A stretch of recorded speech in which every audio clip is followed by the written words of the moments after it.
మన ఇంట్లో ఉన్న తులసమ్మ రంగు మారుతుంది అంటే దీనికి సంకేతం. తులసి ఆకులు పచ్చగా ఉంటే ఇంట్లో ధనం, సమృద్ధి, అన్ని సుఖం, శాంతి ఉంటుంది. మీపైన మహాలక్ష్మి కృప ఉందని అర్థం. తులసమ్మ ఆకులు ఆకుపచ్చ నుండి వంకాయ రంగులోకి మారుతున్నాయి అంటే దీని అర్థం కృష్ణ తులసి నుంచి రామ తులసిలోకి మారుతున్నదని. ఇది చాలా శుభ సంకేతం. మీ జీవితంలో మంచి పరివర్తనం రాబోతుందని అర్థం.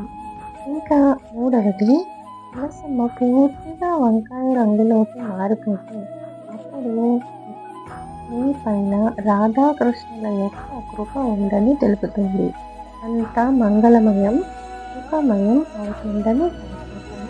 ఒకవేళ తులసమ్మ ఆకులు పచ్చ నుంచి పసుపు రంగులోకి మారుతున్నట్లయితే మీ ఇంట్లో నకారాత్మక అంటే నెగిటివ్ ఎనర్జీ రాబోతుందని సూచన. ఇంట్లో జబ్బులమయం అయ్యే ప్రమాదం ఉంది.